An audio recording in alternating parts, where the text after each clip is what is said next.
അയ്യോ എന്താ anti? Anti ആകെ ക്ഷീണിച്ചതുപോലെ തോന്നുന്നുണ്ടല്ലോ. കുറച്ച് വെള്ളം. അയ്യോ വെള്ളം. എന്താ എന്താ നീ പറഞ്ഞത്? വെള്ളം.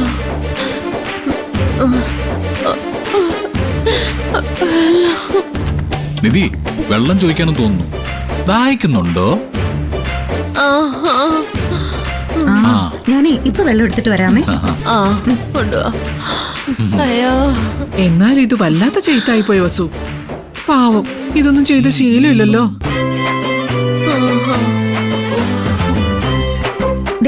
വെള്ളം റെഡി. വെള്ളം വെള്ളം വെള്ളം വെള്ളം. അയ്യോ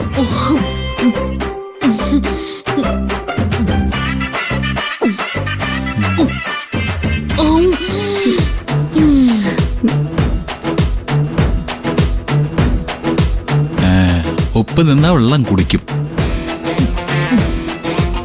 എന്ത് കാഴ്ച കാണാനാ എല്ലാരും കൂടി ഇവിടെ കൂടി നിൽക്കുന്നേ? എന്റെ വസുന്ധര എന്നേക്കാൾ കരുത്തുള്ളവളാ.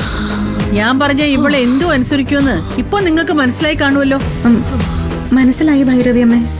എന്നേക്കാൾ നന്നായിട്ട് ഗൗതമിനാണ് മനസ്സിലായത്. അല്ലേ ഗൗതം?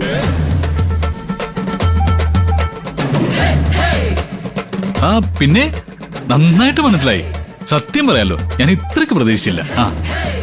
അപ്പൊ പിന്നെ ഞാൻ പറയുന്നത് ഇനി അതെന്തായാലും ഞാനെന്നല്ല, ഈശ്വരമംഗലത്തിന്റെ അധികാര സ്ഥാനത്ത് ഇരിക്കുന്ന ആള് പറയുന്നത് എല്ലാവരും അപ്പോഴേ അനുസരിച്ചോണം.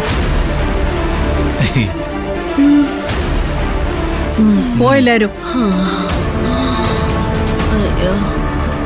മോളെ, ഞാനൊന്ന് റെസ്റ്റ് എടുക്കട്ടെ. അയ്യോ റെസ്റ്റ് വേണ്ടത് എനിക്കാ.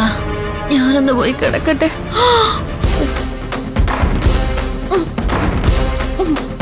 അയ്യോ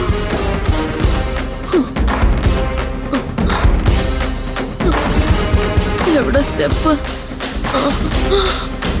അയ്യോ